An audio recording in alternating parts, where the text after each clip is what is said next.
Today we're opening the files on a really unsettling story. It started with a marriage under strain, quickly became this desperate missing persons case in the Midwest, and then years later took a turn involving just unbelievable cruelty. We're going to walk you through the timeline of Timothy Pitzen. Our aim here is to lay out the known facts, the sequence of events from May 2011, when Timothy, just 6 years old, vanished, right up to a shocking twist in 2019.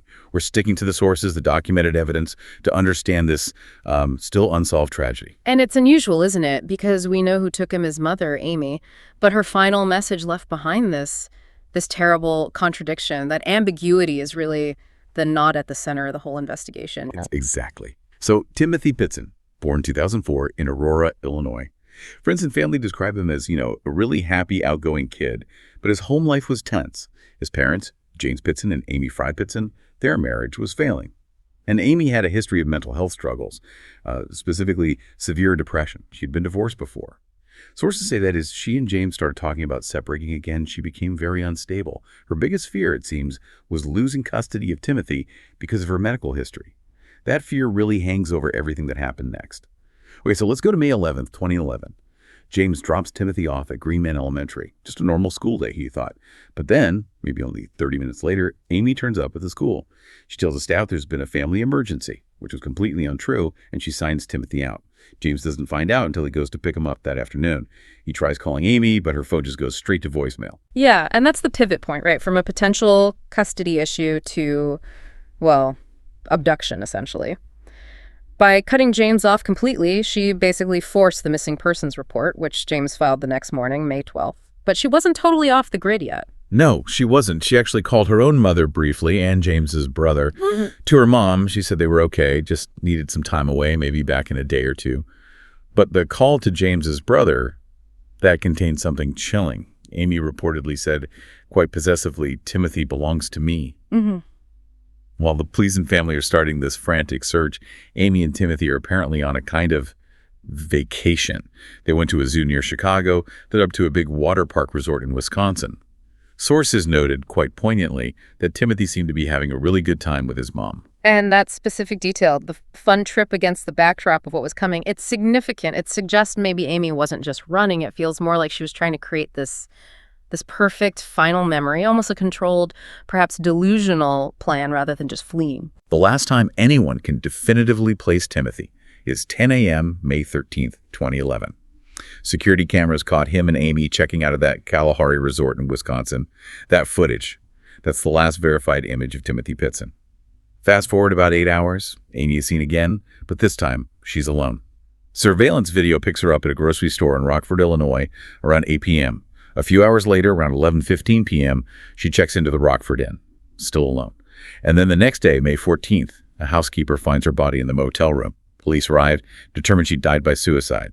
Self-inflicted cuts, a lethal dose of drugs. And beside her body, the note, the core of this whole mystery.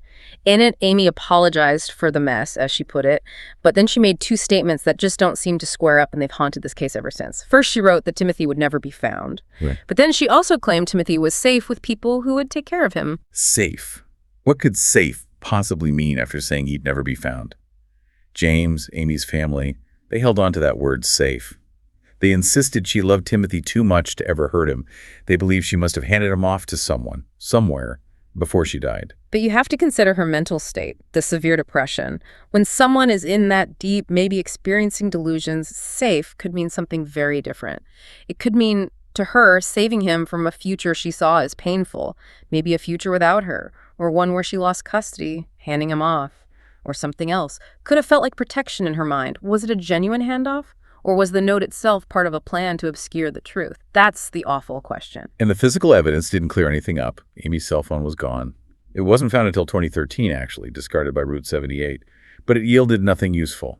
Her car, though, investigators noted it had grass and mud, suggesting she'd parked off-road somewhere, maybe near a stream or wooded area. That detail about the car potentially being in a secluded, grassy spot, it's troubling. It implies she went somewhere hidden. Was it to meet someone? Or for a darker purpose? The phone being wiped clean later suggests she was deliberately covering her tracks from those final hours. But since that resort video, absolutely zero trace of Timothy himself. So for 8 long years, the case just sat there, frozen. a heartbreaking cold case, until April 3rd, 2019. And then something completely unexpected happened. People in Newport, Kentucky called 911. They reported seeing a teenager wandering alone looking distressed. When police arrived, this young man told them he was Timothy Pitzen.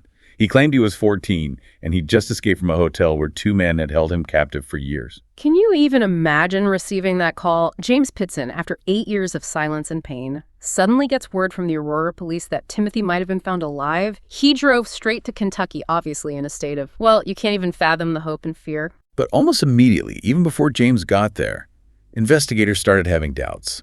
Big ones. The young man claiming to be Timothy said he didn't have any pets growing up. But the real Timothy had 3 cats and a dog. That's a pretty fundamental detail to get wrong. It really is. It suggests someone who maybe knew of the case but didn't know the details. Someone trying to fit a narrative. Detectives also felt his general behavior, his way of carrying himself, seemed older than 14. The story just wasn't quite adding up. The very next day, that fragile hope James must have felt was just obliterated. Yeah. The FBI rushed DNA testing. The results came back conclusive. The young man was absolutely not Timothy Pitzen. He was identified as a 23-year-old named Brian Rainey. And Rainey wasn't just some random person. He was an ex-convict, just out of prison for burglary and theft. He admitted it. He'd seen Timothy's story on TV, on a show like 2020, and decided to impersonate him. And digging deeper, investigators found this wasn't his first time doing something like this. Rainey had a history, a pattern. He'd apparently tried to pass himself off as a juvenile victim of sex trafficking twice before in Ohio. It wasn't just lying. He seemed drawn to these high-profile, emotionally charged cases involving missing children.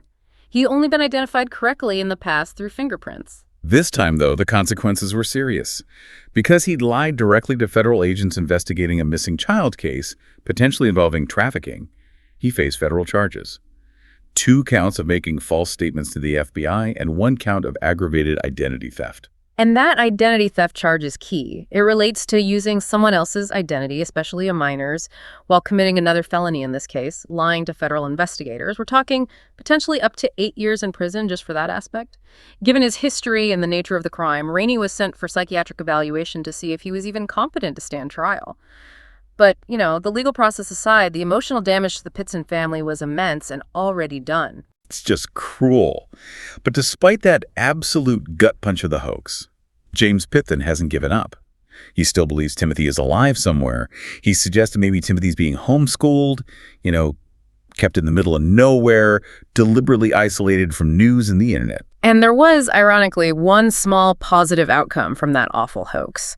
Timothy's aunt mentioned it. She said the huge amount of media attention generated by Rainey's stunt, as painful as it was, actually put Timothy's face and name back in the public eye worldwide. It was a level of exposure the case hadn't had in years, a sort of terrible silver lining. So the search does continue. There's an updated description and age progression of what Timothy might look like now, around 145 to 150 pounds, maybe somewhere between 5'10" and 6'3". And James Pitzen has been very clear. His family will never stop looking for Timothy. Which leaves us where we started, really. With the enduring mystery of Timothy Pitzen, you have the tragedy of Amy Fry Pitzen's death, her deeply confusing final note, never found, yet somehow safe. And then this cruel hoax by Brian Rainey that reignited and then crushed a family's hope. The case remains wide open. And it comes back to that last image, doesn't it? Timothy seemingly having a great time with his mother at a resort just before vanishing. Was Amy's final act in her disturbed mind some kind of misguided attempt to give him to someone she trusted? Or was the claim he was safe just one last, confusing piece of a puzzle surrounding a secret that ultimately died with her? It's deeply unsettling to contemplate. What part of this just sticks with you the most? It's a story that certainly sticks with you. We want to thank you for joining us for this difficult deep dive. If you appreciate this kind of exploration into these complex and often dark cases, please do support the channel. You can like this video, share it with others who might be interested, and make sure you subscribe to Horror Docs so you don't miss our future investigations. We'll see you again soon.